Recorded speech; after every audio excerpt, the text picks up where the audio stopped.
मुलांनो, आपल्याला आज मराठी या विषयाचा तिसरा गद्य प्रकार बघायचा आहे. अशी पुस्तकं.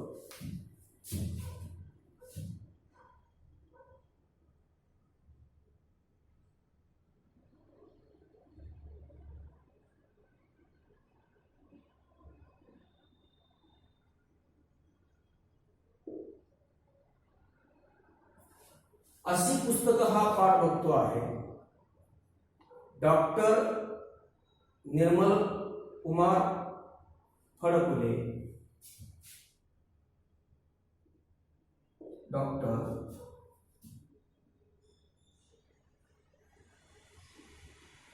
निर्मल कुमार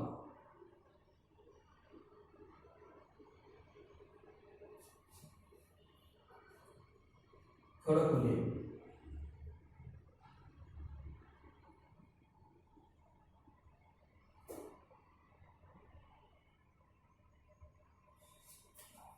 मुलांनो, अशी पुस्तके डॉक्टर निर्मल कुमार फडकुले यांचा जन्म 1930, मृत्यू झाला 2006. प्रस्तुत पाठातून माणसाच्या जडणघडणीत असलेली पुस्तकांची भूमिका व्यक्त झाली आहे. पुस्तकांचे महत्त्व वर्णन करताना पुस्तक वाचनाचा व्यापक दृष्टिकोन लेखकाने व्यक्त केला आहे. जन्मभर भावनिक सोबत करणारी पुस्तके ही जगण्याची हिंमत वाढवतात. जन्मभर भावनिक सोबत करणारी पुस्तके ही जगण्याची हिंमत वाढवतात आणि प्रेरणा देतात. पुस्तके ही मानवी जीवन आनंदी व अर्थपूर्ण करतात. हा विचार प्रस्तुत पाठातून व्यक्त करताना लेखकाने जगातील सौंदर्यपूर्ण वस्तू म्हणजे पुस्तक हा व्यापक दृष्टिकोन या ठिकाणी मांडला आहे. बघा, काही पुस्तकं आपल्याला झपाटून टाकतात. अंतःकरणात भावनांची प्रचंड खळबळ उडवून देण्याची त्यांच्यात शक्ती असते. अशी पुस्तक कधी विसरता येत नाही. दीर्घकाळ टिकणाऱ्या सुगंधाप्रमाणे ती पुस्तकं मनात दरवळत राहतात. उत्तम साहित्य कृतीचं वाचन करत राहणं यासारखं दुसरं उत्तेजक आणि आनंददायक काही असेल का? मॅकबेथ आणि किंग लिअर या नाटकातले काही संवाद इतके काव्यात्मक, इतके अर्थगर्भ आणि इतके भावस्पर्शी आहे की प्रत्येक वाचनाच्या वेळी अधिक उत्कट अनुभूती देत राहतात. बघा मुलांनो, आता या ठिकाणी काही पुस्तकं आपल्याला झपाटून टाकतात. म्हणजे काही पुस्तकं प्रस्तुत पाठामध्ये मुलांनो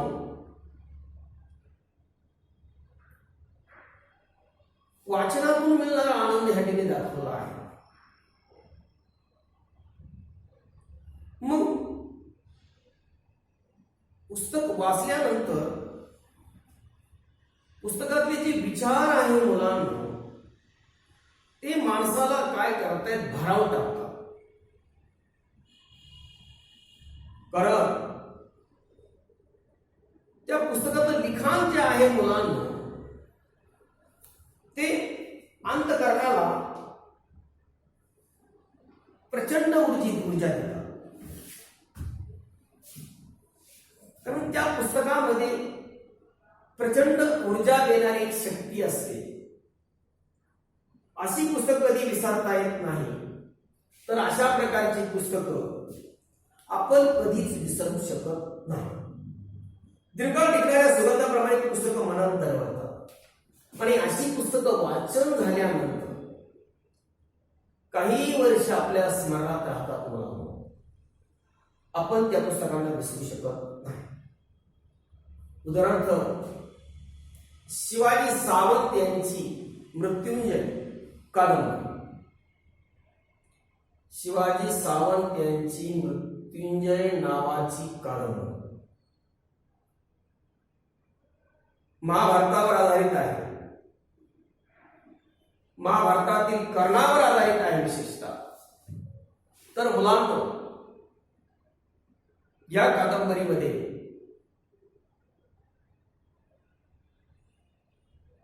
कर्णावर होणारे अन्याय, त्यानंतर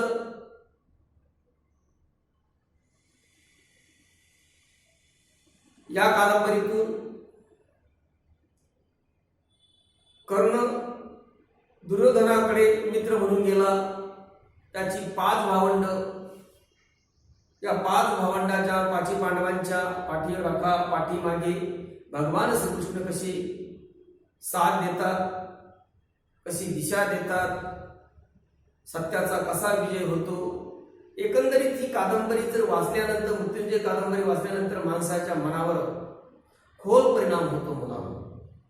तर अशा प्रकारच्या कादंबऱ्या आपण काही विसरू शकत नाही.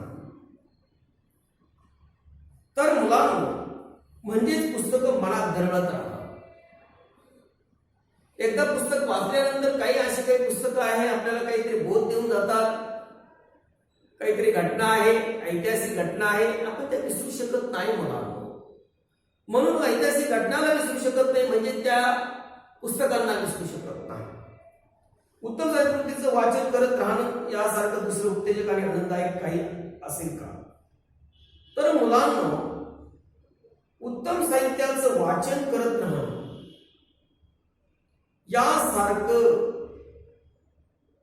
उत्तम साहित्याचं वाचन करणं यासारखं दुसरं उत्तेजक आणि आनंददायक काही असेल का?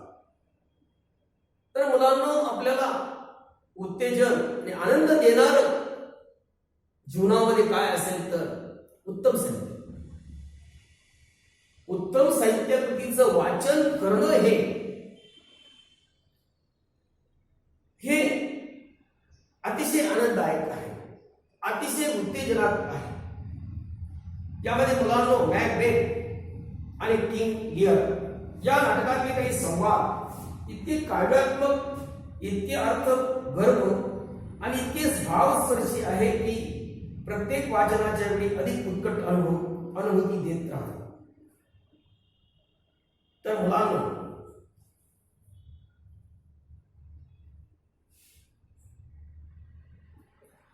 इथं उदाहरण दिलं आहे मॅकबेथ आणि किंग लिअर.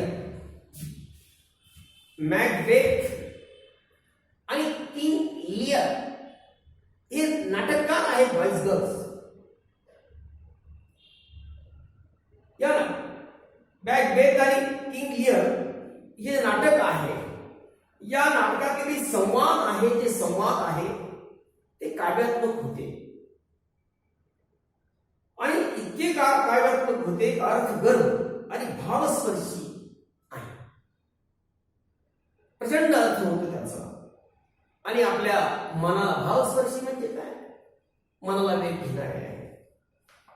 प्रत्येक वाचनाच्या वेळी अति उत्कट अनुभूती देत राहतात. अशा वाचनाची नशा और असते आणि अशा वाचनाची नशा आवड, सवय, असं वाचन आपल्याला असं वाटतं अखंड करत राहा.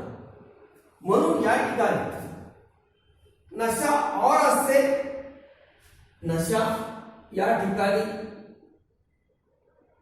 हा एक शब्द आहे. तर मुलांनो इथं फक्त सवय या रूपाने हा शब्द घ्यायचा. सवय असणे, गोडी असणे, असे अभिप्रेत अर्थ घ्यायचे. सवय म्हणजे नशा म्हणजे वेगळ्या पद्धतीने अर्थ काही घ्यायचा नाही. एक सवय. मग पुस्तक वाचण्याची सवय आपण घेऊया. पुस्तक वाचण्याची गोडी आपण समजूया.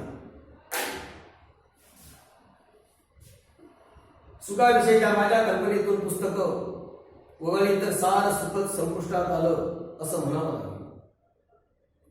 जवळचे मित्र दुरावतात. ज्याच्यावर प्रेम केलं त्यांनाही या प्रेमाची विस्मृती होते आणि वैराची अग्नी ते पेटवत ठेवतात.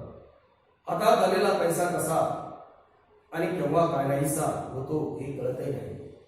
पण पैसा आणि माणसं यांच्या प्रमाणे पुस्तक कधीच विश्वासघाती असत नाही. तर मुलांना या ठिकाणी आपण म्हटलो आहे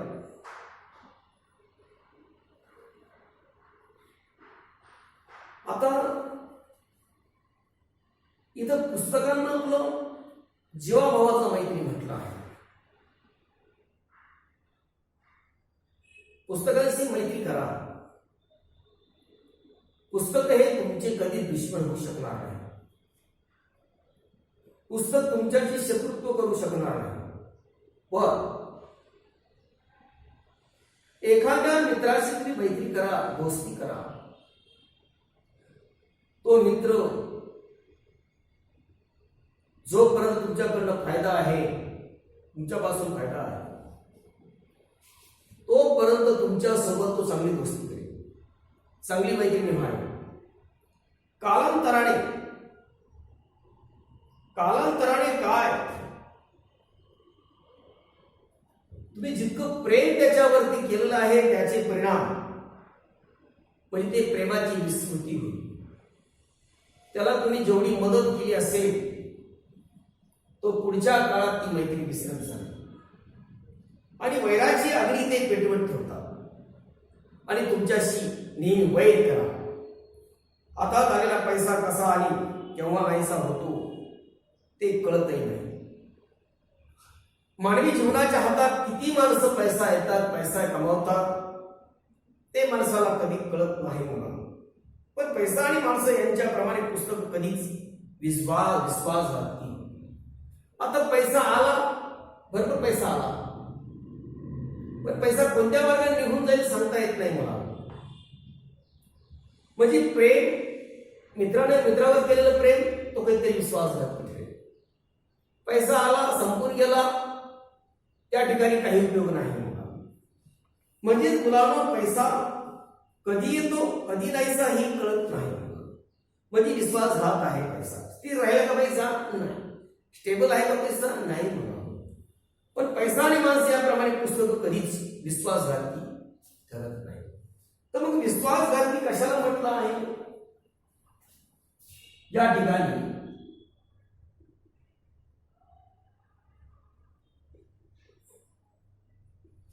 विश्वासघाती कशाला म्हटलं आहे तर या ठिकाणी पैसा आणि माणसाला म्हटलं आहे. कशाला म्हटलं आहे? पैसा आणि दुसरं काय आहे? पैसा आणि माणसांना म्हटलं आहे. हे दोन्ही विश्वासघाती आहे. विश्वासघाती कोण आहे? विश्वासघाती पैसा आणि माणसं आहे. विश्वासघाती पैसा आणि माणसं आहे. पण मुलांना त्यांना स्पर्श करण्याचा अवकाश भावनांनी आणि विचारांनी ओसरणार आपलं अंतःकरण ते उघड करतात. तर मुलांना मला या ठिकाणी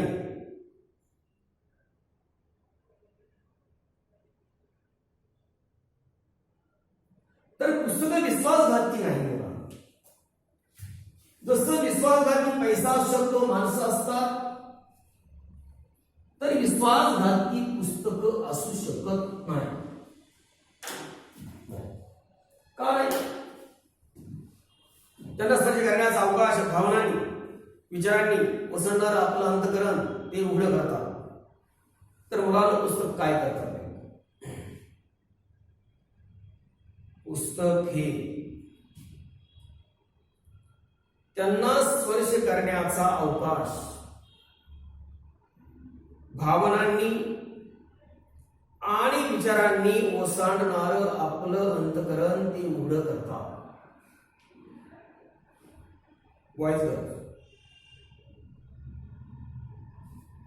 त्यांना स्पर्श करण्याचा अवकाश भावनांनी आणि विचारांनी ओसांडणार आपलं अंतकरण ते उघड करत असतात. कोण? पुस्तक. माझ्या अंतरंगात त्या थोर लेखकानं साठवलेलं हे भांडार तुझंच आहे. जे आवडेल ते खुशाल घेऊन जा, असं जण पुस्तक आपल्याला सांगत असतं. बघा मुलांनो, ते पुस्तक आपल्याला काय सांगतं रे? ते आपल्या भावना विचार आपल्यापर्यंत पोहोचवतो, आपलं अंतकरण उघड करतात. आणि ते तुम्हाला काय सांगतं मुलांनो? ते म्हणतं माझ्या अंतरंगात त्या थोर लेखकानं साठवलेलं हे भांडार तुझं आहे. अनेक साहित्यिक मोठमोठे साहित्यिक लिखाण करतात, बॉयज गर्ल्स मोठमोठी पुस्तके लिहितात, मोठमोठी खंड लिहितात मुलांनो. आणि अशा प्रकारच्या खंडांनी युक्त हे अवाढव्य भांडार असतं ज्ञानाचं. आणि ते भांडार मुलांनो, साठवलेलं भांडार हे तुझं आहे, आपलं आहे. जे आवडेल ते खुशाल घेऊन जा रे. जे भांडार आहे तुला, जे आवडेल भांडार तू काय करते? खुशाल घेऊन जा. असं जर पुस्तक आपल्याला सांगत असतं आणि ते पुस्तक आपल्याला काय करतं? असं सांगत असतं. काय काय सांगतं? माझ्यात साठवलेलं जे भांडार आहे ते तुझं आहे. ते आवडेल तू खुशाल घेऊन जा.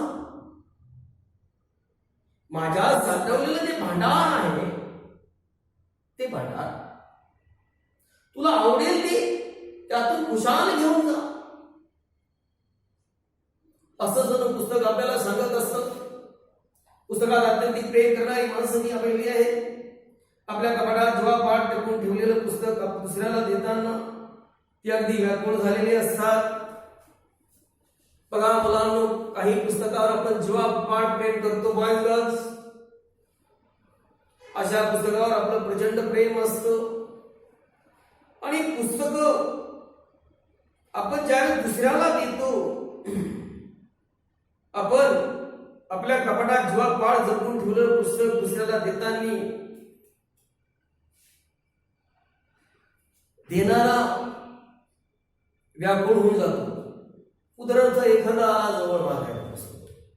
एखाद्या जवळ मृत्युंजय नावाची कादंबरी आहे, जी कादंबरी 2-3 वेळ त्याने वाचून झाली आहे, पण आपल्या संग्रहात त्याने ठेवली आहे. एवढी मोठी कादंबरी अचानक बोलून गेला का अशी ही कादंबरी मी वाचली आहे. काय होतं मुलांनो? ती कादंबरी जवळचा मित्र म्हणतो बघू मला वाचायला. अशा वेळेस ती कादंबरी देताना मनाला प्रचंड वेदना होतात. पुन्हा माझ्याकडे कादंबरी येईल का नाही? हा ती काय फाडून टाकतो काय? हरवतो काय? काळजी त्या कशाला असते?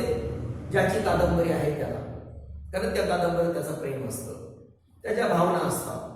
अशा प्रकारे ती कादंबरी त्याला दुसऱ्याला वाचण्यासाठी देताना सुद्धा त्याचं मन दुःखी होत असतं, व्याकुळ झालेलं असतं. ठीक आहे, हे आहे पुस्तकावर असलेलं हे खरं प्रेम व्यक्त करण्याची भावना. याला म्हणतात साहित्यिक. काने जे लिखाण केलं आहे, भांडार आहे, ते पुस्तकात आहे. तुम्ही आम्ही वाचक ते वाचल्यानंतर त्या पुस्तकावर काय करतो? प्रेम करतो. आणि असं पुस्तक, प्रेम केलेलं पुस्तक, ज्याच्यावर ज्या पुस्तकावर प्रेम आहे ते पुस्तक देताना मनाला मोठ्या काय होतात? वेदना होतात.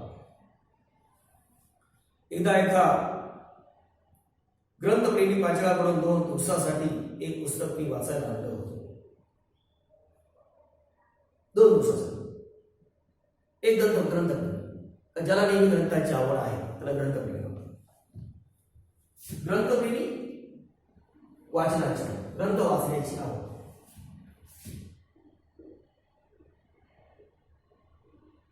ज्याला आवड आहे, ज्याला ग्रंथ म्हणजेच पुस्तक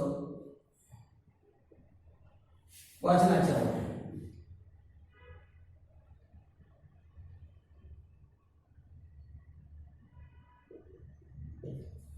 वाचनाची आवड असते. ग्रंथ किंवा पुस्तक वाचनाची आवड असते, याला म्हणतात ग्रंथ प्रेम. मुला मला काकुतीने सांगत होता, तू पुस्तक मुलांनो 2 दिवसासाठी पुस्तक वाचायला आणलं होतं, ते देताना तो ग्रंथ प्रेमी मला काकुतीने सांगत होता. काकुती करणे विनवणी करणे, विनवणी करून सांगत होता. अतिशय काळजीपूर्वक वापरा, दुसऱ्याच्या हाती देऊ नका. पुस्तकाची पानं मुडकू नका. कोणताही मजकूर पेन्सिलीनं किंवा शाईनं अधोरेखित करू नका. वरचं कवर बघू नका. तिसऱ्या दिवशी कटाक्षानं मला पुस्तक परत करा. त्या सूचना मला अपमानकारक वाटल्या नाही. मुलांनो,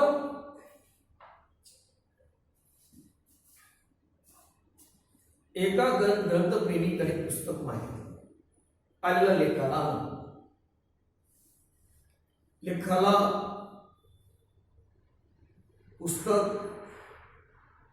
किंवा ज्या पुस्तकावर प्रेम असणारा हा ग्रंथपाल किंवा ग्रंथप्रेमी, पुस्तकावर प्रेम, आतुरात प्रेम करणारा तो व्यक्ती त्याच्याकडे पुस्तक मागितलं, त्याने पुस्तक देऊन केलं कसं तरी.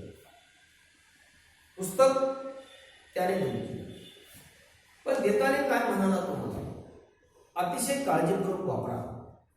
पहिलं काय म्हणाला, पुस्तक देताना किंवा ग्रंथपाल किंवा ग्रंथ प्रेमी त्याचं ग्रंथ किंवा त्याचं पुस्तक दुसऱ्याला, मित्राला, लेखाला देताना काय म्हणाला, अतिशय काळजीपूर्वक तुम्ही वापरा. दुसऱ्याच्या हाती देऊ नका. पुस्तकाची पानं हुडकू नका.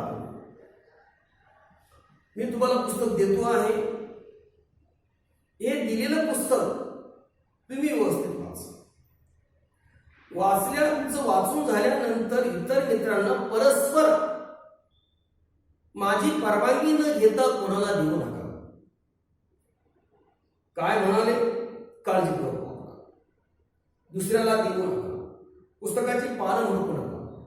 कधी कधी पुस्तक वाचत आल्यानंतर, वाचन झाल्यानंतर मुलांना आपण थोडं थांबण्यासाठी काय करतो, मधलं पान आहे असं मुडपण्याचा प्रयत्न करतो, म्हणजे खून करून ठेवतो. असं पान हुडकू नका, पान सरळ ठेवा. अशा प्रकारचा प्रकार पुस्तकात पानं मुडपण्याचा करू नका. म्हणजे पानं मुडकू नका. कोणताही मजकूर पेन्सिल किंवा शाईने अधोरेखित करू नका. पेन्सिलचा कुठे वापर करू नका. कुठेही शाई वापरू नका, म्हणजे विद्रूप करू नका. वरचं कव्हर जे आहे, पुस्तकाला वरती कव्हर लावला आहे मी, ते काढू नका. तिसऱ्या दिवशी कटाक्षानं मला पुस्तक परत करा. आणि तिसऱ्या दिवशी कटाक्षानं ठरल्याप्रमाणे, वेळेत ठरल्याप्रमाणे मला ते पुस्तक परत करा. त्या सूचना मला अपमानकारक वाटल्याच नाही. आणि अशा प्रकारच्या सूचना मला काही अपमानकारक वाटल्या नाही. हातात पडलेल्या कोणत्याही पुस्तकाशी निर्दय चाळा करणारे अनेक पुस्तक शत्रू मी पाहिले आहेत.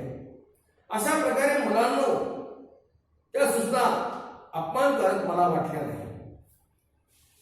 कारण त्याचं आपल्या पुस्तकावर प्रेम. एका कथा पुस्तक प्रेमी व्यक्तीने काय सांगितलं, कथा प्रेमी ग्रंथप्रेमीने काय सांगितलं, लेखकाने जेव्हा पुस्तक त्याच्याकडे मागितलं तेव्हा त्याने काय सांगितलं, पुस्तक काळजीपूर्वक वापरा.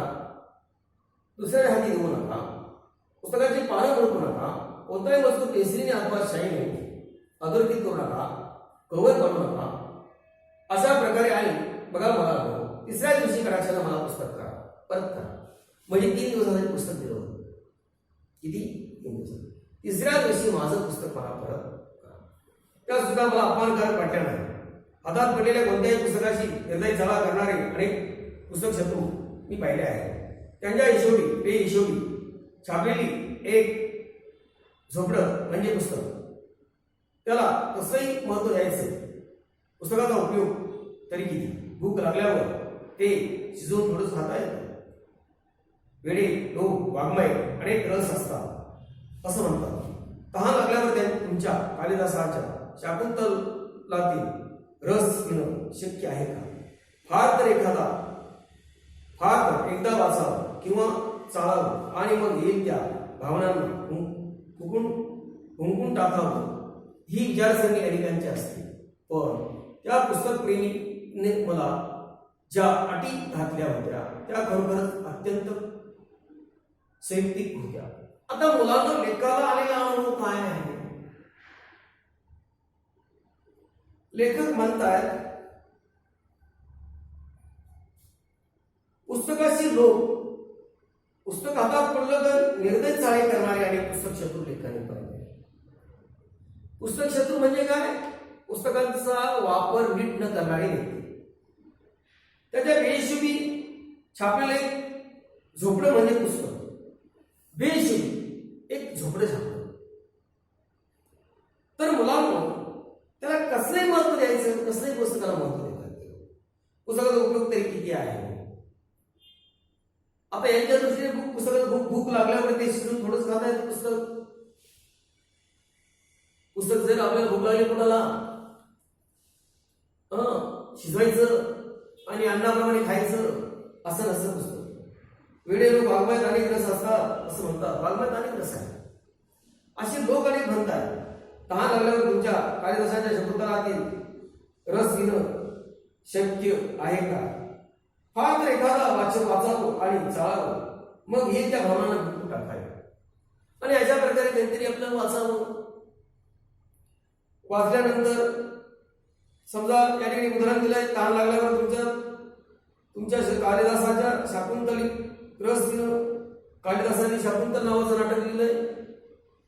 मग ते कालिदासाचं शाकुंतल नावाचं वाचन करावं. पुस्तकाचं काही पानं चालावं, म्हणजे त्याची सुरुवात काय, त्याची शेवट काय काही कळणार नाही.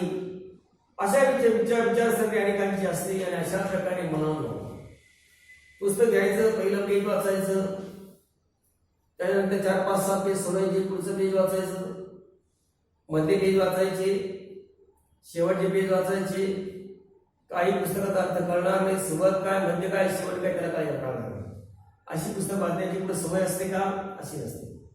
पण त्या पुस्तकप्रेमाने मला ज्या अटी घातल्या होत्या त्या खरोखर अत्यंत संयुक्तिक होत्या. आणि अशा प्रकारे काही लोक पुस्तकांचा असा वापर करतात. त्यांची वाचण्याची शैली वेगळी असते, पद्धत वेगळी असते. म्हणून लेखावरती त्या व्यक्तीनं काय अटी घातल्या अगोदर 3 दिवसांना मला कटाक्षाने द्या, मुळकू नका, पेन्सिलीने खाडाखोड करू नका, शाईने अधोरेखित करू नका, काळजी घ्या पुस्तकाची, 3ऱ्या दिवशी मला परत करा. हा एक कटाक्ष होता. त्याने सांगितलं मला योग्य होतं, मला राग यायचं कारण नव्हतं. कारण बरेचसे वाचक काय असतात, निष्काळजी असतात. म्हणून त्याने मला ते सांगितलं, ते अनुभवातून सांगितलं होतं आणि ते काय होतं, योग्य होतं. ठीक आहे. लेखाला पुस्तक वाचकाने पुस्तक देताना कोणकोणत्या अटी आणि शर्ती घालून दिल्या होत्या त्या प्रश्नाचं उत्तर तयार करा तुम्ही.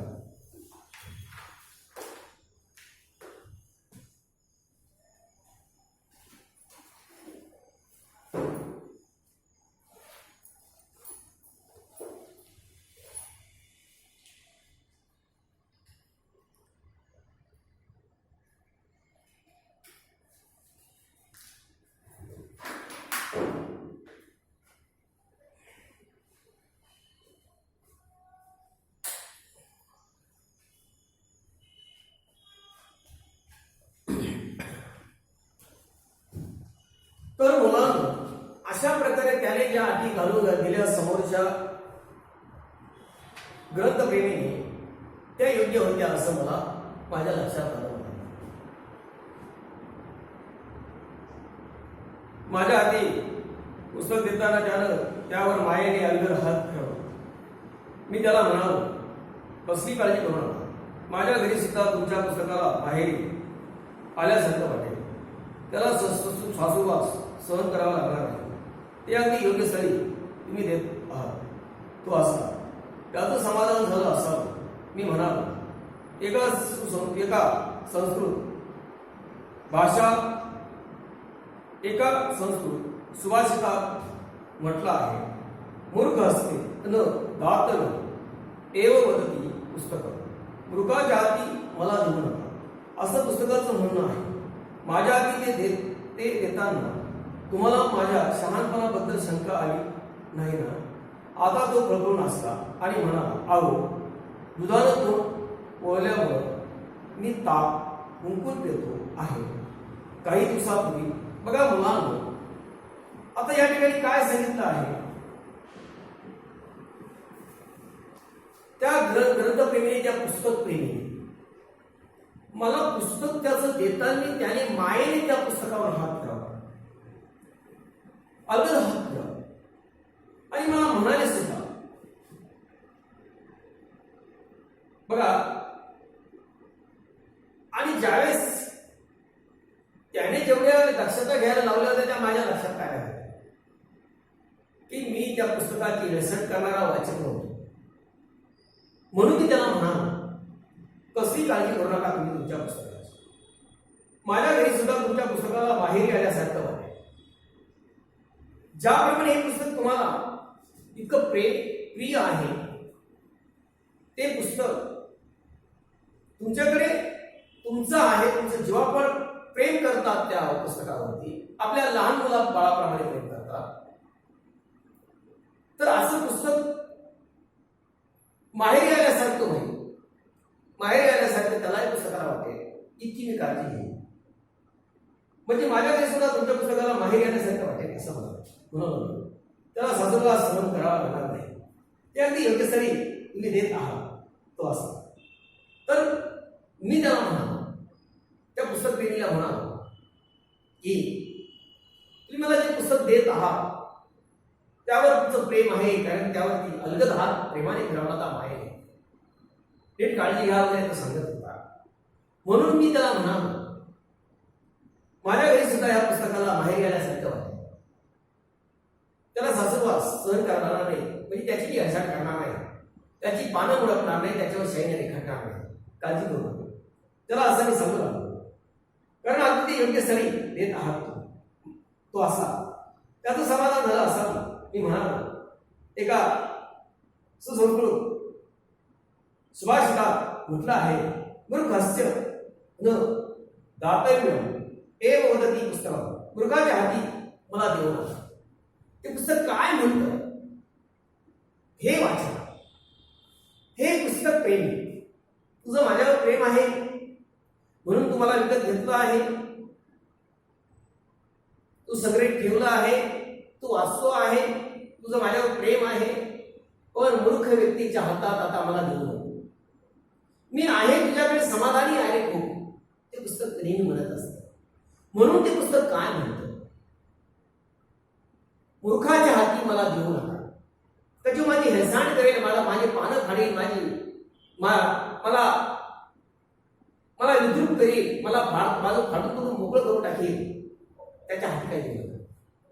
मूर्ख वाचकाच्या हाती मला काय देऊ. असं नेहमी ते पुस्तक काय करत असतं, आपल्या मालकाला, आपल्या ग्रंथप्रेमीला सांगत असतं. काय म्हणतं, मूर्खाच्या हाती मला देऊ. म्हणजे मूर्खाच्या हाती म्हणजे मूर्ख वाचकाच्या हाती. जो वाचक हेळसांड करणारा आहे पुस्तक, असं पुस्तकाला म्हणणं आहे. माझ्या आधी ते देताना तुम्हाला माझ्या शहाणपणाबद्दल शंका आली नाही, मी म्हणालो. आता तो खळखळून हसला आणि म्हणाला, अहो दुधाला दोन पोळ्यामुळे मी ताक हुकून देतो आहे. काही दिवसापूर्वी आता असे काय म्हणले. वाचक लेखाला ग्रंथप्रेमी काय म्हणाला, काय म्हणाला तो सगळं असं नाही म्हणाला. आव दुधानं तोंड पोळल्यामुळे मी ताक फुंकून पितो आहे. आव दुधाने तोंड पोळल्यामुळे मी ताक फुंकून पितो आहे. काही दिवसापूर्वी एका कवीने माझी 2 पुस्तकं नेली. मी 15 दिवस वाट पाहिली. पुस्तकं मागायला गेलो तेव्हा त्यानं चक्क कानावर हात ठेवले. आता मुलांना अशा प्रकारे या ठिकाणी त्याला अनुभव आलेला पुस्तक. त्या पुस्तक प्रेमीला काय अनुभव आले, कारण तो काय म्हणाला, दुधाला तोंड पोळल्यामुळे ताक फुंकून पितो. कारण तो सांगतो काही दिवसापूर्वी एका कवीने माझी 2 पुस्तकं नेली. एक कवी होता माझी 2 पुस्तकं घेऊन गेला. मी 15 दिवस त्या पुस्तकांची वाट पाहिली. एक कवी काय केला, माझी 2 पुस्तकं घेऊन गेला. 15 दिवस त्या पुस्तकांची वाट पाहिली. पुस्तकं मागायला गेलो तेव्हा त्याने सक्त कानावर हात ठेवले. आपण पुस्तकं आणलीच नाही असं त्याचं म्हणणं आहे. आता काय करणार, पुस्तकं गिळंकृत करणं म्हणजे माझ्या दृष्टीने भयानक प्रकार होता. तेव्हापासून मी ठरवून टाकलं की प्रत्यक्ष परमेश्वर आला तरी त्याला पुस्तक द्यायचं नाही. माझी पुस्तकं हीच माझी आपत्ती. वाचायला भरपूर ग्रंथ असतील तरी मी जन्मठेपीची शिक्षा सुद्धा आनंदाने सहन करीन. पुस्तकं नसतील तर राजवाडा सुद्धा मला सजांसारखा वाटेल. सहज माझ्या मनात विचार आला. असे निष्ठावंत वाचक आता दुर्मिळ झाले आहे. बघा मुलांना, लेखक एक आपला सुंदर अनुभव सांगितला आहे. काय लेखक म्हणाले, मुलांनो दुधानं तोंड पोळल्यामुळे मी ताक फुंकून पितो. हा अनुभव आल्यामुळे लेखकाला पुस्तक प्रेमी काय करत होते, पुस्तक देण्यानंतर पुस्तक द्यायचं पण काळजी घ्या असं का सांगत होते. तर मुलांना लेखाला त्या पुस्तक प्रेमीने सांगितलं, काय म्हणाला तो, माझ्याकडे एका कवीनं माझी 2 पुस्तकं लिहिली. त्याला काय पूर्वीचा अनुभव. लेखकाला पुस्तक देण्यामध्ये त्याने थोडासा संकोच दाखवला होता, असमर्थपणा दाखवली होती. तरी त्याला आलेला अनुभव होता. तो काय म्हणतो, एका कवीनं माझ्याकडून 2 पुस्तकं लिहिली आणि पुस्तकं वाचत बसला. तो वाचून झाली का ना झाली, पुस्तक आणून नाही दिली. म्हणे मी पुस्तक त्याच्याकडे आणायला गेलो. ज्याला 2 पुस्तकाच्या कवीला दिली त्याने सांगितलं मला तर तुमची पुस्तकं मी आणलीच नाही वाचायला. असा तो कवी, पुस्तकं मला दिलीच नाही तुम्ही वाचायला. अशा प्रकारे त्याने आपल्या कानावर हात ठेवले आणि अशा प्रकारे तो पुस्तकांना नाकबूल केला. आपण पुस्तकं आणलीच नाही असं त्याचं म्हणणं. आता काय करणार, पुस्तकं गिळंकृत करणं म्हणजे माझ्या दृष्टीने भयानक प्रकार होता. आणि गिळंकृत करणं पचवणं, हक्क प्रस्थापित करणं, लगाडी करणं. तर मुलांना याने खरोखर लगाडी केली होती. समोरच्या व्यक्तीने खोटारडेपणा कसा केला होता लेखकाच्या समोरचा मित्रा. कारण त्या कवीचा हा खोटारडेपणा होता. त्याने त्या पुस्तक प्रेमीकडून पुस्तकं नेली होती 2. पण त्या कवीला ती पुस्तकं आवडली असेल, त्याने ती पुस्तकं गिळंकृत केली. तो म्हणाला मी पुस्तकं आणली नाही. पण माझ्या दृष्टीने भयानक प्रकार आहे. काय, तो त्या कवीने हे केलेलं कृत्य भयानक होतं. तेव्हापासून मी ठरवून टाकलं की प्रत्यक्ष परमेश्वर आला नाही त्याला पुस्तक द्यायचं नाही. कारण लेखक त्या मित्राचं, या पुस्तक प्रेमीचं पुस्तकावर प्रेम होतं. त्याच्या दृष्टीने भयानक प्रकार वाटला. त्याचं मन खूप दुखावलं गेलं होतं. म्हणून लेखाला सांगतो, इथून पुढे असं मी ठरवून टाकलं की माझी पुस्तकं इथून पुढे मी प्रत्यक्ष परमेश्वर आला तरी त्याला मी माझं पुस्तक द्यायचंच नाही खरं. इथून पुढे देव जरी अवतरले तरी आता पुस्तक कोणाला द्यायचं नाही. कारण त्या कवीने माझी 2 जीवाभावांची पुस्तकं काय केली, देण्यासाठी असमर्थ दर्शवली. म्हणजे थोडक्यात गिळत केली, स्वतःला ठेवून घेतली आणि त्या पुस्तक प्रेमीला पुस्तक काही दिलं नाही. म्हणून पुस्तक प्रेमी काय म्हणू लागला लेखका की परमेश्वर आला तरी मी आता पुस्तक देणार नाही. माझी पुस्तकं ही माझी अपत्य आणि ही पुस्तकं माझी काय मुलं आहे, अपत्य आहे. अपत्य म्हणजे मुली म्हणजे लेखाला तो पुस्तक प्रेमी, ग्रंथ प्रेमी आपल्या मुलाप्रमाणे, मुलाबाळाप्रमाणे पुस्तकांना मानत होता, सांगत. आणि त्याला तो अनुभव आला होता. एका कवीने त्याची 2 पुस्तकं व्यक्तीने चालवली. वाचायला भरपूर ग्रंथ असले तरी मी जन्मठेपीची शिक्षा सुद्धा आनंदाने सहन करीन. पुस्तक नसतील तर राजगडा सुद्धा मला स्मशानासारखा. तर या ठिकाणी काय म्हटलं आहे, पुस्तकाशिवाय मी जगू शकत नाही. मला आवडणारे राजगडा राहायला गेला ज्यामध्ये सर्व सुखसोयी आहे. पण अशा ठिकाणी त्या राजवाड्यात मला जर पुस्तक वाचायला नाही, ज्याच्यावर मी प्रेम करतो, ज्या साहित्यावर, ते जर नाही तर मी अशा राजवाड्यात सुद्धा राहणार नाही. सहज मला माझ्या मनात विचार आला तर असा राजवाडा मला स्मशानासारखा वाटल्याशिवाय राहणार नाही. असा राजवाडा पुस्तकात असल्या राजवाड्याला स्मशान सारखा वाटला.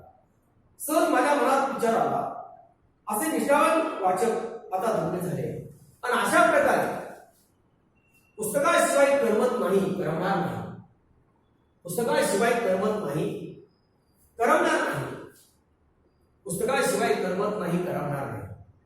आजकाल करमत नाही, करमणार नाही.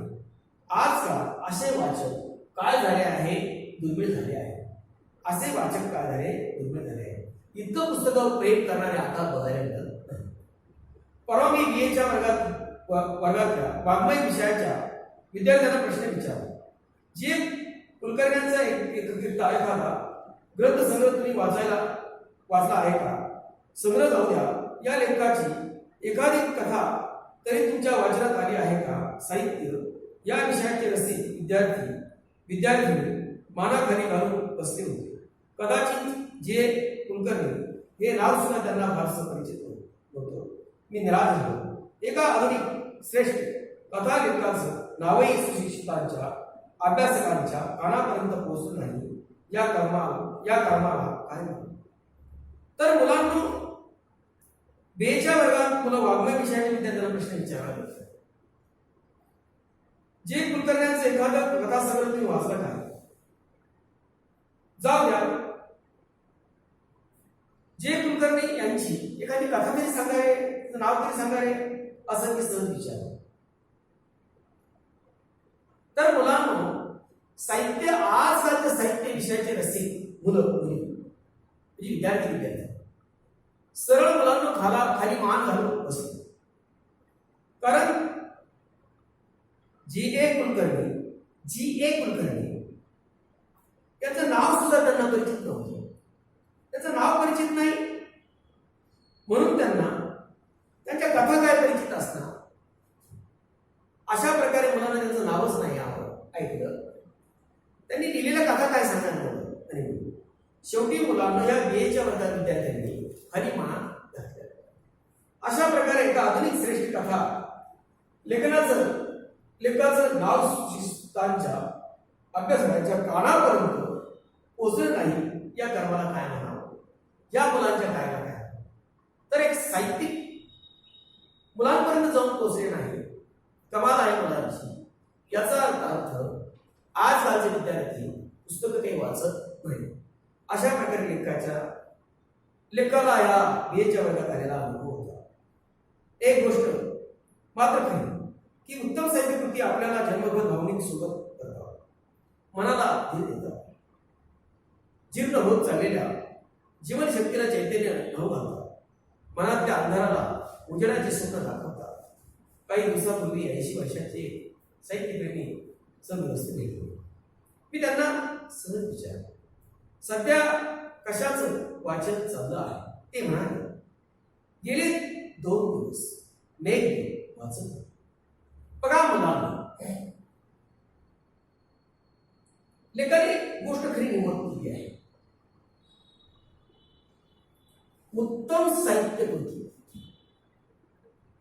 उत्तम लिखाण हे आपल्याला जन्मभर भावनिक सोबत करतात. आयुष्यभर चांगलं साहित्य माणसाच्या सोबत असतं. मग मुलांना जीर्ण होत चाललेल्या जीवनशक्तीला चैतन्य नव घालतं. आता जीर्ण होत चाललेल्या जीवनशक्तीला माणसाचं कुमारावस्था, तारुण्यावस्था आणि मनुष्य वृद्धापकाळाला लागतो. हे चराचर सृष्टीचा नियम आहे. तारुण्यातून मनुष्य वृद्धावस्थेकडे झुकतो. तर अशा प्रकारच्या ह्या आयुष्याला खऱ्या अर्थाने वया एकदा 50ची ओलांडली, 60 वर्षाची झाल्यानंतर मुलांनो आपोआप माणसाला आपल्याला साहित्याची आठवण येते, लेखकांची आठवण येते. तर अशा वेळेच्या या जीवनशैली मग मनातल्या बघा मुलांनो जीर्ण होत चाललेल्या जीवनशैलीला चैतन्यानं नव घालतात. हा झाला भाग. कधी कधी आता थकले आहे, काही तरुण वर्ग असेल, वाचक असेल, खूप थकवा आला आहे कामातून,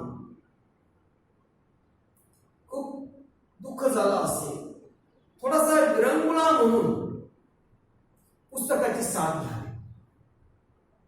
या पुस्तकाच्या साथीनं पुस्तक वाचल्यानंतर आपल्या मनातील दुःख काय होतात बाजूला होतात. म्हणून या ठिकाणीच त्या जीवनाला एक प्रकारचं चैतन्य निर्माण होतं. ठीक आहे. अशा प्रकारे पुस्तकं आपल्याला आपले दुःख विसरायला लावतात. तर मुलांना जीर्ण होत झालेल्या जीवनशैलीला चैतन्य नव घालतात. तर अशा प्रकारे काही म्हणजे आपण थकलो आहे, मनाला व्यथा आहे, अशा जीवनशैलीला चैतन्य देणारा मार्ग म्हणजे काय आहे? पुस्तक आहे. मनात अंधाराला उजेड स्वप्न दाखवतात आणि अशा प्रकारे आपल्याला काही सगळ्या दिशाहीन झाल्या आहेत. तर मार्ग कोण दाखले? तर हे पुस्तक. कारण पुस्तकात वाटा दिसतात, पुस्तकात नव्या दिशा दिलेल्या असतात, ते आपल्याला वाचनातून भेटतात. मनात अंधाराला उजेडाची स्वप्न दिसतात. मुलांना काही दिवसापूर्वी 80 वर्षाचे एक साहित्यप्रेमी सहज भेटले. मी त्यांना सहज विचारलं, सध्या कशाचं वाचन चाललं आहे? ते म्हणाले, गेले 2 दिवस एक दूध वाचत होते, नुकतंच ते संपवलं. आता टॉलस्टॉयची ॲना कॅरेनिना ही कादंबरी हाती घेतली आहे. मी काहीशा आश्चर्याने त्यांना म्हणालो, या वयात मेघदूतांची रुची कशी काय वाटते? ते थोडेसे रागावून म्हणाले, रसिकतेचा आणि वाचनाचा संबंध जोडणं हे अरसिकपणाचं आहे. काव्यात्मक आनंद देणारं श्रेष्ठ साहित्य मला म्हातारा होऊ देत नाही. गांधीजींची आत्मकथा, विक्टर ह्युगोची आणि मुन्शी प्रेमचंदाची कादंबरी, रवींद्राची गार्डनर व गीतांजली, शेक्सपियरची नाटक, तुकारामांचे अभंग, असे विविध प्रकारचं आणि अनेक रंगाढगाचं पण रसमयी साहित्य वाचनाचा मी जन्मभर शौक केला. नवं पुस्तक दिसलं की ते केव्हा सगळं होईल अशी बेचैनी आजही मला वाटते. या पुस्तकांनी तर मला जिवंत ठेवलं आहे. शेक्सपियरची सर्व पुस्तकं माझ्या संग्रहात आहेत याचा मला अभिमान वाटतो. अहो सुंदर सुंदर पुस्तकावरून सुंदर पुस्तकावरून नुसता हात फिरवणं सुद्धा केवळ सुखाचं आहे. बघा मुलांनी, लेखकाला एक अनुभव आहे. एक लेखक एका सदग्रस्ताला भेटले, साहित्य प्रेमी सदग्रस्त जे नेहमी पुस्तक वाचतात, ज्यांना पुस्तकं वाचण्याची आवड आहे अशा व्यक्तीला भेटले. त्यांना विचारलं, का हो सध्या काय वाचन चालू आहे तुमचं? ते म्हणाले, गेले 2 दिवस मेघदूत ही पुस्तकं वाचली का? वाचत होतो. नुकतंच आता वाचून झालं, संपलं बघा. टॉलस्टॉयची ॲना कॅरेनिना ही कादंबरी हाती घेतली आहे. टॉलस्टॉयची ॲना कॅरेनिना ही कादंबरी फार प्रसिद्ध आहे. ती कादंबरी बघा वाचायला सुरुवात केली. मी काहीशा आश्चर्याने त्यांना विचारलं, या वयात मेघदूताची रुची कशी काय वाटते तुम्हाला? तर मी म्हणालो, मेघदूताची तुम्हाला कशी आवड निर्माण झाली या वयामध्ये? म्हणजे तुम्ही शेक्सपियरची टॉलस्टॉयची ॲना कॅरेनिना का वाचता? ते थोडे रावण म्हणाले, रसिकतेचा आणि वयाचा काही संबंध नाही, मला आवड आहे. मला अशाही कादंबऱ्या आवडतात, टॉलस्टॉयच्या सुद्धा कादंबऱ्या आवडतात. म्हणून मी त्याला सहज म्हणालो, तुम्हाला अशी कादंबरी आवडते. यामध्ये रसिकतेचा आणि वयाचा काही संबंध नाही. रसिकता म्हणजे मला गोडी आहे. मी तरी माझं तरी वय आज म्हातारा होत चालला आहे, त्याचा आणि गुढीचा आवड या रसिकतेचा काही संबंध नाही. थोडा राग आला, हेच अरसिकपणाचं आहे. आणि रसिकतेचा आणि वयाचा संबंध जोडणं हेच अरसिकपणाचं आहे. आणि तो रागवून म्हणा, जे अरसिक आहे त्या अरसिक लोकांचा, जे अरसिक आहे साहित्याबाबत, पुस्तकाच्या बाबतीत अरसिक आहे, त्यांना आवड नाही, त्या लोकांचा गैरसमज आहे की म्हाताऱ्या माणसांनी अशी पुस्तकं वाचू नये. काय? ॲना कॅरेनिना टॉलस्टॉयची अशी पुस्तकं या वृद्ध लोकांनी वाचू नये, ती तरुण मुलांनी वाचावी असा एक समज आहे का? हा समज अरसिक लोकांचा झालेला आहे. तो राग व्यक्त करून तो साहित्य मला म्हणतो.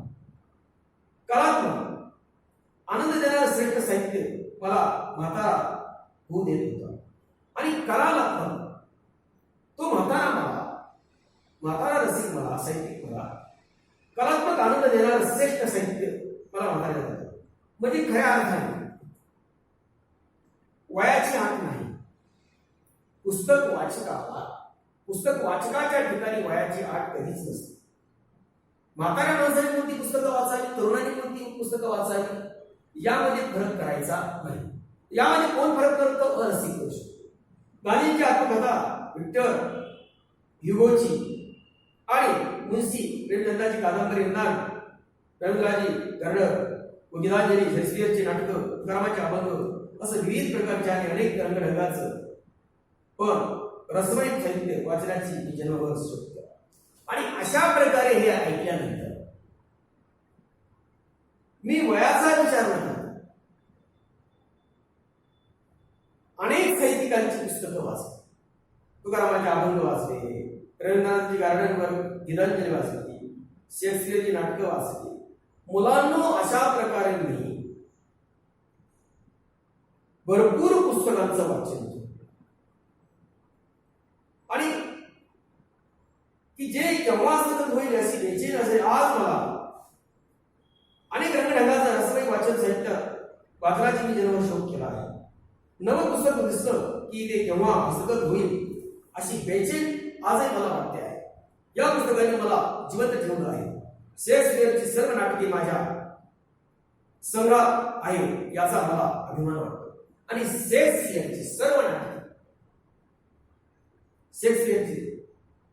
नाटकं माझ्या संग्रहात आहे याचा मला अभिमान वाटतो.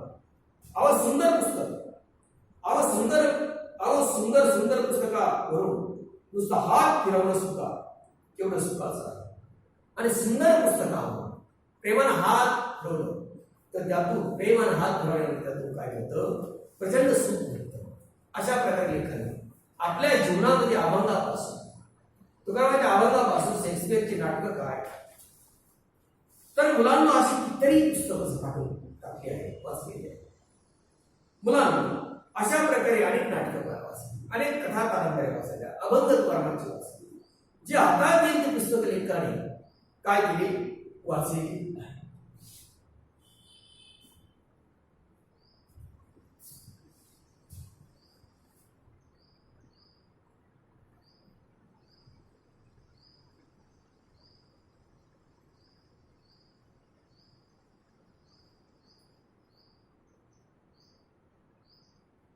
कधी कधी बऱ्याच दिवसात चांगलं पुस्तक वाचायला मिळत नाही. अशा वेळी मी सुद्धा जुन्या पुस्तकाकडे वळलो. बघा मुलांनो,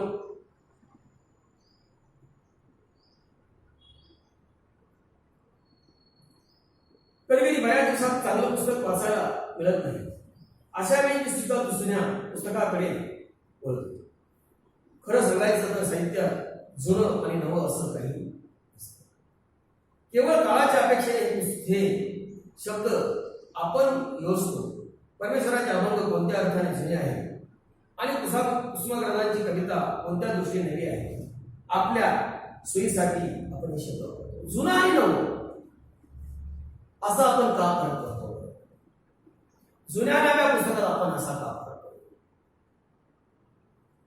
आता मुलांना कुसुमाग्रज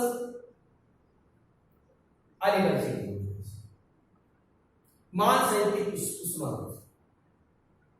कुसुमाग्रजांचं खरं नाव विवासिंह.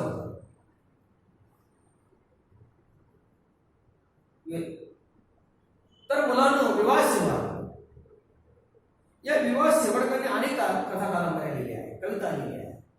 तर मुलांना हे कवी, तर थोडक्यात अलीकडचे कवी. तर मुलांना या कुसुमाग्रजांनी ज्या कविता दिल्या आहेत त्या कविता आपल्याला अलीकडच्या आवडतात. आणि तुकाराम महाराज काही शतकापूर्वीचे अभंगकार आहेत. त्यांनी अनेक अभंग तयार केले आहे, अनेक अभंग रचले आहेत. तर मुलांना ते अभंग आपल्या जुने वाटतात. म्हणजे तुकारामांचे अभंग आपल्या जुने वाटतात आणि कुसुमाग्रजांच्या कविता आपल्याला आत्ताच्या वाटतात. असा फरक कधी करू नाही. तर मुलांना अशा वेळी मी सुद्धा जुन्या साहित्यकाकडे पळतो. खरं तर सांगावं तर साहित्यात जुनं नवं असा फरक करायचा नाही. तर यामध्ये ज्ञानेश्वरांचे अभंग कोणत्या अर्थाने जुने, कुसुमाग्रजांनी कोणत्या कविता कोणत्या दृष्टीने या ठिकाणी काय करायच्या अलीकडच्या. आता मुलांना एक उदाहरण तुम्हाला तुकारामांच्या अभंगाचं दिलं फार पहिले. कुसुमाग्रज कवी अलीकडचे आहे. आता ज्ञानेश्वरी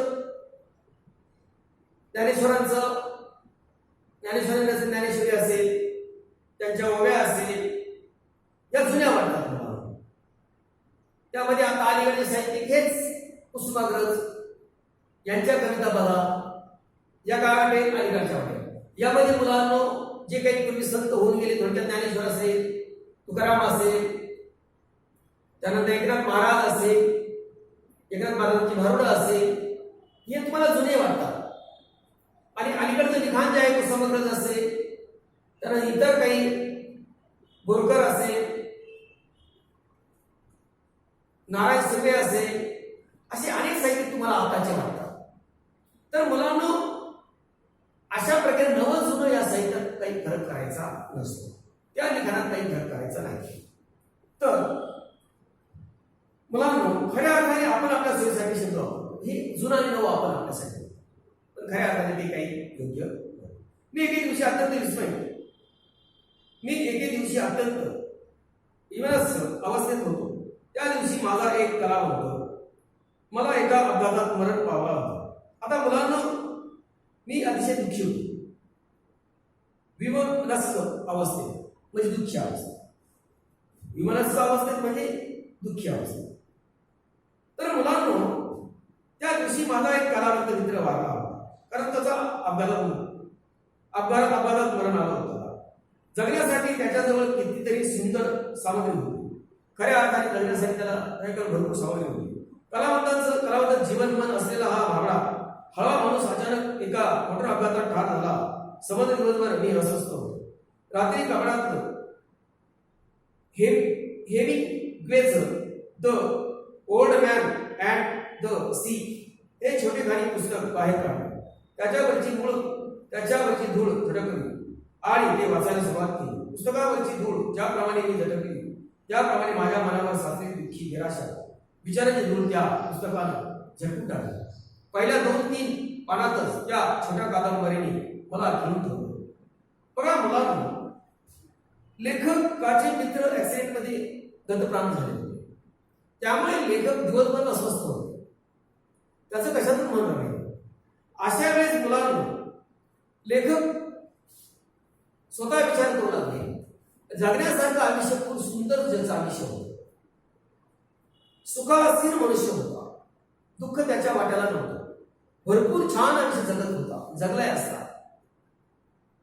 मग तो अपघातात गतप्राण झाल्यामुळे लेखक काय झाले, दुःखी झाले. सारखे विचार त्याचे करत होते. रात्रभर लेखाला काही बऱ्याच वेळ त्यांना झोप लागेल.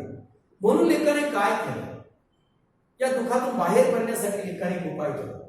एक कपडात हेमिंग्वेचं एक पुस्तक होतं. ते होतं the old man and the sea. Old man and the sea हे पुस्तक लेखकाने काय केलं, बाहेर काढलं. त्याच्यावरची धूळ लेखकाने पुसली आणि अशा प्रकारे ते पुस्तक वाचायला सुरुवात केली. आणि पुस्तकावरची धूळ ज्याप्रमाणे मी झळकली त्याप्रमाणे माझ्या मनावर साचलेली धूळ, दुःखी निराशा विचाराची धूळ त्या पुस्तकानं झटकून टाकली आणि अशा प्रकारे ते पुस्तक वाचायला सुरुवात केली. पहिल्या 2-3 पानातच त्या छोट्या कादंबरीनं मला घेऊन ठेवलं.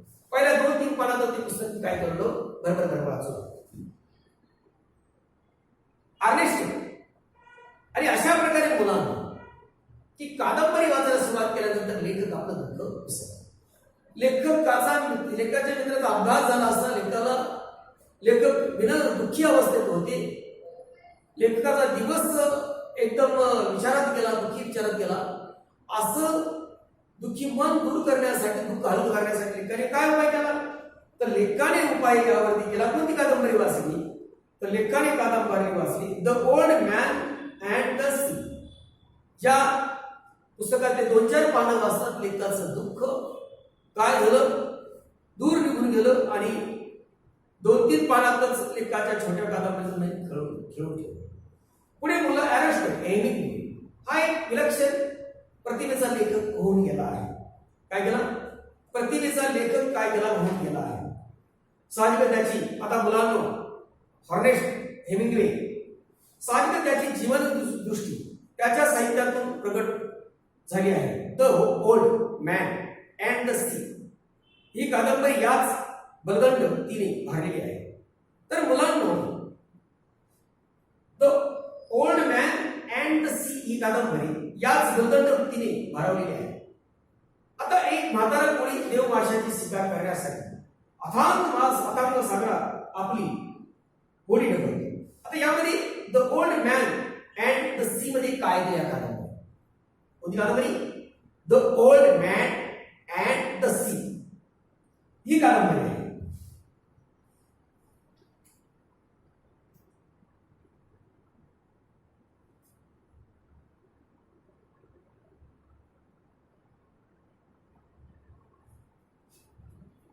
कादंबरी कोणती आहे, द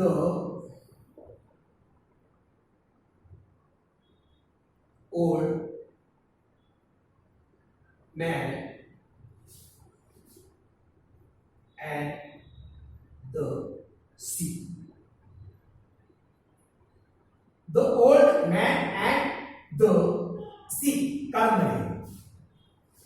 तर मुलांना the old man and sea ही कादंबरी या बंधनोक्तीने भरलेली आहे. एक म्हातारा कोळी देवमाशाची शिकार करण्यासाठी अथांग सागरात आपली होडी ढकलतो. तर मुलांना एक म्हातारा कोळी देव माझे शिकार करण्यासाठी अथांग महासागरात आपली होडी ढकलत आहे. एक म्हातारा कोळी काय करतो? म्हातारा कोळी देव माशाची शिकार करण्यासाठी अथांग महासागरात अथांग सागरात आपली होडी ढकलत येतो. त्याला सामान्य मासे नको होते. देव माशाला जिंकण्याचे धाडसी मनसुबे मनात रचून देव माशाला जिंकण्याचे धाडसी मनसुबे मनात रचून हा काटक म्हातारा होडी वलवत कित्येक मैल अंतरावर गेला. बघा मुलांना, तर एक म्हातारे काय दिलं आहे कादंबरीमध्ये? एक म्हातारा कोणी देव माशाची शिकार करण्यासाठी अथांग सागरात आपली होडी ढकलतो. त्याला देव मासा हवा आहे. तो काय करतोय? फार खोल दूर अंतरावरती आपली होडी ढकलतो. त्याला सामान्य मासे नको आहे, त्याला छोटे छोटे मासे नको असतात. देव माशाला जिंकण्याचे धाडसी मनसुबे मनात रचून हा काटक म्हातारा होडी बरोबर कित्येक मैल काटक असे त्याला भला मोठा देव मासा भाव होता आणि तो खोल समुद्रात त्या करता आपली होडी हलत पुढे चालला होता. पोटात अन्न नव्हतं, तहानेने त्याला शोष पडला होता. पोटात अन्नाचं धन नव्हतं, तहान लागली त्याला जेवणाची. तहानेने त्याला शोष पडला होता. पण मागं फिरायचं नाही हा त्याचा बारा होता. पण मागं फिरायचं नाही. हा काटक म्हातारा पुढे चालला. त्याच्या थकलेल्या हातात अजूनही खवळलेल्या लाटांप्रमाणे झुंज निधण्याची आणि सागरावर मात करण्याची जिद्द होती. कधी न सापडलेल्या महाप्रचंड देवमासा आता आपण मिळवायचा या आकांक्षेने रोमांतून पेटून निघालेला हा कणखर आशावादी म्हातारा पुढे चालला होता. देवमासा मिळवण्याचे चिन्ह दिसत नव्हते. उपाशी पोट उकरत होतं. थकलेला हातपाय उडी मागे घेण्याचा सल्ला मुलांना. उपाशी पुढे उकरत होते. थकलेले हातपाय उडी मागे घेण्याचा सल्ला देत होते. पण हटवादी मन परताला तयार नव्हते. तो तसाच उडी बोलवत पुढे चालला होता. आता मुलांना त्याला देव मासा हवा. त्याला छोटे मासे सामान्य मासे नको. म्हणून तो खोल समुद्रामध्ये मध्ये होडी हलवत चालला होता. त्याचे हात पाय थकले होते. होडी हलून त्याचे पाय सुद्धा आता नको होते, माघारी चालला. पण मात्र त्याच्याकडे आकांक्षा होती. रोमांत पेटून उठला तर आज माझा देव मासा पडायचा आहे असा तो आशावादी म्हातारा पुढे चालला होता. कारण देव मासा नेण्याचे चिन्ह त्याला मात्र दिसत नव्हते. आणि उपाशी पुढे कुरकुरत थकलेले हातपाय आता मागे घेण्याचा सल्ला देतो. पण हटवादी मन तयार नव्हते.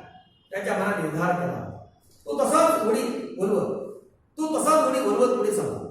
एकाएकी प्रचंड खळबळ झाली. म्हाताऱ्याच्या जाळ्यात तो महाकाय देव मासा सापडला. आपल्या बुलंद उसंडी जाळं बोलून तो सहज सुटून गेला असता. पण आता म्हाताऱ्याच्या हातात वज्राचं बळ जीवाची शर्त करून हातातल्या भाड्यानं देव माशाला त्यानं तास दोन तासात झुंजून ठाण ते धूळ होडीला बांधून विजय मुखाने परतला.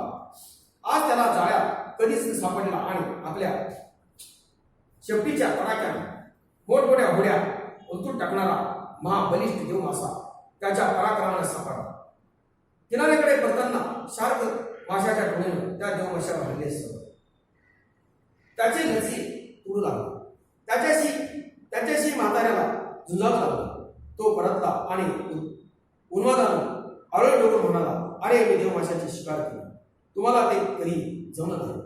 पण आज मी तो पराक्रम केला. मी देव मासा पकडला. पण म्हाताऱ्याला हे समाधान फार वेळ मिळालं नाही. बघा विद्यार्थी मित्रांनो, कोणती कादंबरी आहे? The old man and the sea. मित्रांनो, एक वृद्ध होडी होता मासे पकडला. त्याला सामान्य मासा नको होता. त्याला आज मात्र काय पाहिजे? देव मासा वाढायला देव मासा करायचा. या जिद्दीनं काय केला? तो खोल समुद्राकडे चालला. इतका चालला होता, इतका खोल जाऊ लागला. त्याचे हात पाय थकले होते. जोराची भूक लागली. हात पाय म्हणजे मागायचे. पण त्याच्या मनाने निर्धार केला का आज मी देव मासा शिकार करेन. म्हणून मुलांना पुढे पुढे पुढे हा म्हातारा देव मासा पकडायसाठी होता. पण अचानक पात्र काय पुढे होडी ओळखता ऐकाय की त्याला प्रचंड अशा प्रकारे जाळ्यात हा महाकाय देव मासा येतो. तर मुलांना हा देव मासा शक्तिवान देव मासा प्रतिकार करावा होता. त्याने जीवाची शर्त करून त्या भाल्यानं 2-3 तासात त्या देव माशाला ठार केलं आणि तो होडीला बांधून होडी बोलवत किनाऱ्याकडे निघाला. पण किनाऱ्याकडे निघताना त्याला त्या समुद्रामध्ये इतरही माशांनी काय केली, त्याच्यावर आघात केली. शार्क माशाच्या टोळीने त्या देव माशावर आघात केली, त्याला तोडलं. त्याच्याशी त्या इतर माशांशी, या शार्क माशांशी सुद्धा त्या म्हाताऱ्याने झुंज दिली. तो परतला आणि उन्मादाने मोठ्या नारायण म्हणाला किनाऱ्यावर आल्यानंतर, अरे मी देव माशाची शिकार केली, तुम्हाला ते कधी जमलं नाही, पण ते तो कार्यक्रम मी आज करून दाखवला. मी देव मासा पकडला. तो म्हणू लागला होता. इतर लोकांना म्हातारा म्हणाला, पण म्हाताऱ्याला हे असताना फार काही झालं. देव माशांचं बहुतेक मांस शार्क माशांनी मटकवलं होतं. आता उरला होता तो त्याच्या हाडाचा प्रचंड सगळा. देव मासा जाळ्यात सापडणे आणि त्याची शर्तीनं शिकार करू नये तो मिळवल्याचा आनंद उरला नव्हता. म्हातारा थोडासा हसला. पुन्हा एकदा हा प्रयत्न करायचा असं म्हणून तो निघून गेला. तर मुलांनो, ह्या मासा समुद्रातून आणता इतर शार्क नावाच्या माशाने इतर माशाने त्याच्यावर हल्ले चालवले आणि त्याला काय केलं, त्याचे डोसके तोडले, त्याचा संपूर्ण मांस खाऊन टाकलं. किनाऱ्याला आल्यानंतर प्रत्यक्ष मासा पकडतो त्याचा सापडा होता. त्याचं मांस इतर माशांनी काय केलं तर वाटेत काय गिळून केलं होतं.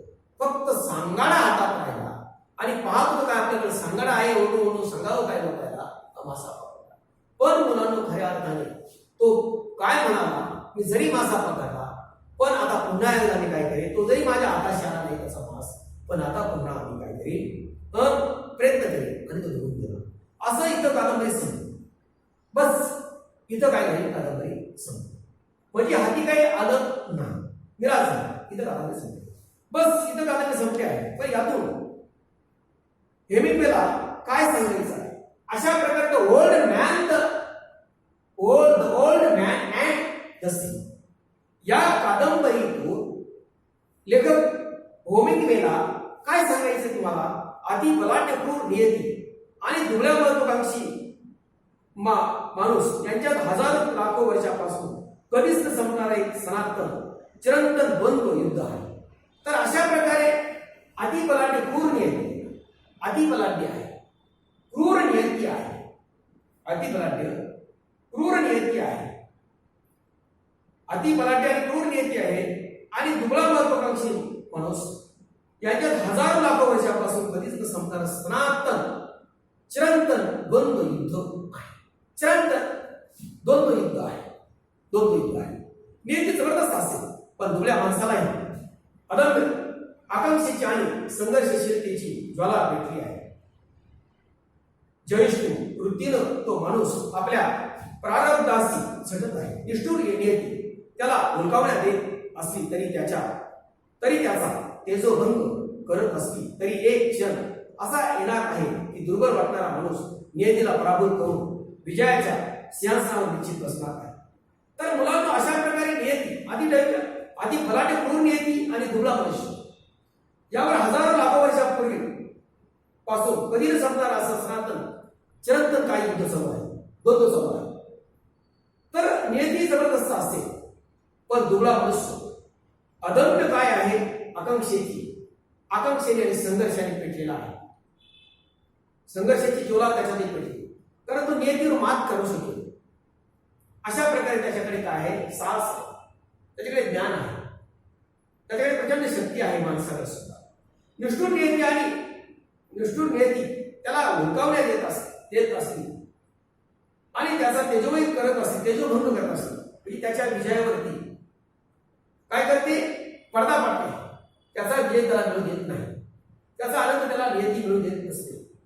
एक क्षण असा येणार आहे की दुर्बल माणसाला वाटारा माणूस नियतीला पराभूत करेल, पण एखादा दुबळा मनुष्य सुद्धा या नियतीला पराभूत केल्याशिवाय राहणार नाही. जरी त्यांच्या द्वंद्व आहे नेतीचा आणि दुबळ्या माणसाचा, पण हा दुबळा मनुष्य आपल्या ज्ञानाच्या जोरावर कधीतरी विजयी ठरणार आहे, कधीतरी नियतीला पराभूत करणार आहे. म्हणून बघा, पराभूत विजयाच्या सिंहासनावर निश्चित बसणार आहे हा दुबळा मनुष्य. असं तर हेमिंगेला सुचायचं नाही, तर असं तर या हेमिंगेला सुचायचं नाही ते काही असेल. पण या छोट्या कादंबरीने माझ्या मनातलं वैफल्य आणि उद्विग्नता फार दूर टाकली. आणि अशा या छोट्याशा कादंबरीने माझ्या मनातली दीनता, दुर्बलता काय तरी दूर टाकली आहे. मी पुन्हा ताजा टपटे झालो आणि मनाशी म्हणालो, जगण्या मरण्याचा खेळ तर अखंड चाललेला आहे. मरणाच्या जाळ्या आपण सापडायचं नाही. नियतीनं जाळं टाकलं तरी ते थोडं फेकवून द्यायचं आणि जीवनाच्या लांब सागरात स्वयं संचार करायचा. हेमिंगवेला कदाचित हीच भूमिका निर्मित करायची असते. तर मुलांना म्हणून आज मी जे पुस्तक वाचल्यानंतर मात्र मी टवटवीत झालो. म्हणून मी टवटवीत झालो आणि मनाशी म्हणतो, जगण्या मरण्याचा खेळ अखंड चाललेला आहे. जगायचं मरायचं हा खेळ अखंड आहे, पण हे जीवनाच्या अखंड सागरात स्वैर संचार करायचा, सरळ पुढे जायचा. कधी कधी हेमिंगवेला हेच हेतू सांगायचं आहे, म्हणून त्याच्या कानापर्यंत झपाटून टाकला आहे. अशी मंत्रमुक्त करणारी, गरगला हसवणारी, हृदयाला कडा करून दंश करणारी, आनंदाच्या आणि उन्मादाच्या आसमानाला बेहोश करणाऱ्या, घ्यायला लावणारी, हसवणारी आणि रडवणारी, जीवनाचा सुगंध उधळणारी नाना प्रकारची पुस्तकं वाचण्यात आणि त्यांच्या माध्यमातून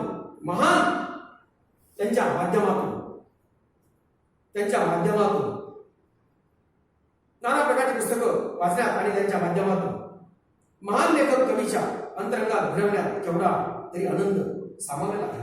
अशी पुस्तकं जगण्याचा अर्थ सांगतात. जगण्याला एक सुवासिक काय करतात, स्पर्श देतात. बघा मुलांना, फ्लेमिंगोची भूमिका यातून काय स्पष्ट होते ते सांगितलेलं आहे. कधीतरी नियतीवरती मनुष्य स्वार अशा प्रकारे आपण फ्लेमिंगोला सांगायचं आहे. म्हणून अशा प्रकारची ही जी कादंबरी आहे मंत्रमुक्त करणारी, गदगदा हलवणारी, हृदयाला कडाडून दंश करणारी कादंबरी, आनंदाच्या उन्मादाच्या आसमात बेहोश करणाऱ्या, घ्यायला लावणाऱ्या कादंबरी. आणि म्हणून मुलांनो, अशा नाना प्रकारची पुस्तकं वाचनात आणि त्याच्या माध्यमातून महान लेखक कवीच्या अंतःकरणाला घडवण्यात केवढा मोठा आनंद साधला असतो. हे महान साहित्य आहे. या साहित्यातून मनुष्य आपली मलिनता, आपलं दुःख विसरतो आणि जीवनाच्या नव्या वाटेकडे मनुष्य झुकतो, वाटेला लागतो, नवं वळण घेतो. माणसातली जी मरगळ आहे ती पुस्तकातून काय होते, दूर होते, नव्या आकांक्षा निर्माण होतात, उज्ज्वल भविष्यकाळ मिळतो. हे कशात मिळतो, तर साहित्यिकाने ज्या पुस्तकात लिखाण केलेलं आहे त्या प्रभावात असतं, त्या लेखणीवर अवलंबून असतं. अशी पुस्तकं जगण्याचा अर्थ सांगतात. जगण्याला एक श्वास स्पर्श करतात, जगण्याला दिशा देतात, श्वास स्पर्श करतात. ललित आणि वैचारिक साहित्यातून मिळणारे अनुभव वैशिष्ट्यपूर्ण तर असतातच, पण त्यातून काही नव्या प्रेरणा वाचकाला आवाहित करतात. जीवन कसं आहे एवढंच सांगणं हे पुस्तकाचं काम आहे. जीवन कसं आहे हे पुस्तक सांगत नाही. हे कसं आहे सांगत, जीवन कसं आहे एवढं सांगत हे पुस्तकाचं काम आहे. तर ते कसं असावं हे समर्थपणानं सांगणारी, जीवन कसं असावं हे समर्थपणे सांगणारी पुस्तकं आपल्याला जगण्याची हिंमत देतात. माणुसकीचा पक्ष घेऊन उभी राहिलेली ज्ञानाचा जयजयकार करणारी, माणसाच्या पायातले साखळदंड तोडायला दंड घुमतो उभी राहिलेली काही बंडखोर पुस्तकं मी जेव्हा वाचतो तेव्हा माणसावरचा विश्वास वाढायला लागतो. पुस्तकं वेळ घालवण्यासाठी वाचायची ही हास्यास्पद कल्पना मला चुकीची वाटते. बघा मुलांना, या ठिकाणी लेखकाने काय म्हणा, माणसाच्या पायातले साखळदंड तोडायला दंड ठोकतो उभी राहिलेली काही बंडखोर पुस्तकं लिहिली. जेव्हा वाचतो तेव्हा माणसाचा विश्वास वाढायला लागतो. पुस्तकं वेळ घालवण्यासाठी पुस्तकं ही हास्यास्पद वाटतात. पुस्तकं फक्त वेळ घालवायचे नसतात, यासाठी पुस्तकं वाचवायची नसतात. लेखकाला हसू वाटतं. पुस्तकं वेळ घालायचं साधन नाही मुलाला. तर ही भावना जी चुकीची आहे. पुस्तकं आपल्याला घडवतात, पुस्तकं आपल्याला घडवतात, काही वेळा उद्ध्वस्तही करतात. पुस्तकं म्हणजे प्रतिभावंतांची, विचारवंतांची फुललेली स्वप्न असतात. पुस्तकं म्हणजे नेमकं काय? पुस्तकं म्हणजे प्रतिभावंतांची, विचारवंतांची, पुस्तकं म्हणजे प्रतिभावंतांची, विचारवंतांची फुललेली स्वप्न असतात. कोणाची स्वप्न असतात? पुस्तकं म्हणजे प्रतिभावंतांची, विचारवंतांची फुललेली स्वप्न असतात. या स्वप्नातूनच उद्याचं वास्तव जन्माला येत असतं. उद्याचं खरं जन्माला येत असतं. उद्याचं काय होतं? उद्याच या स्वप्नातून उद्याचं वास्तव जगाला, या स्वप्नातूनच काय होतं? उद्याचं वास्तव जन्माला येत असतं. कारण या पुस्तकात स्वप्न असतात, उद्याचे स्वप्न असतात, भव्य स्वप्न असतात, आशा असतात. म्हणून जगाचं सौंदर्य पूर्ण प्रस्तुत नाही तरी पुस्तकांचा समावेश होतो. अशी पुस्तकं आनंदही देतात आणि दुःखही देतात. पुस्तकं आनंद देतात, दुःखही देतात. दुसऱ्याच्या दुःखानं दुःखी होण्यासाठी मन व्यापक,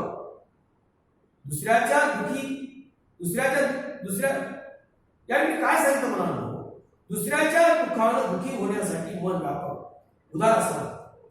दुसऱ्याबद्दल दुःख वाटतं मनाला. काही लोक दुसऱ्याचं दुःख कोण असतात? मूर्खपणाचं लक्षण आहे. तर या ठिकाणी दुसऱ्याचं दुःख बघून दुःखी होणं महत्वाचं आहे. यासाठी आपलं मन मोठं पाहिजे, उदार पाहिजे. काय उदार पाहिजे? दुसऱ्याचं दुःख आपल्याला दुःख वाटलंच पाहिजे. त्याचं सुद्धा आपल्याला दुःख वाटलं पाहिजे, ते त्याचं दुःख वाटून घेतलं पाहिजे. यासाठी आपलं मन सुद्धा उदार पाहिजे. तर मुलांना खऱ्या अर्थाने दुसऱ्याच्या दुःखाने दुःखी होण्यासाठी मन व्यापक आणि उदार असावं. ही किमान पुस्तकं करत आली आहे. पुस्तकांचा अमिट सुगंध मनाच्या गाभाऱ्यात दरवळत राहिला म्हणजे जीवनाची सदार मस्त म्हणून अखंड काय करा? पुस्तकं वाचा. पुस्तकाच्या सुगंधात राहा म्हणजे नेहमी पुस्तकाच्या सोबत राहा. म्हणजेच जीवनाची सदार मस्त सखर राहा. ठीक आहे मुलांनो, हा लेसन इथं कंप्लीट केला आहे. सर्व प्रश्न उत्तर तयार करा. पुस्तकाची तुलना, पुस्तकरूपी मित्र, मानवी मित्र, कार्य द्या वगैरे वगैरे सर्व स्वाध्याय कंप्लीट करा. ठीक आहे. बाय.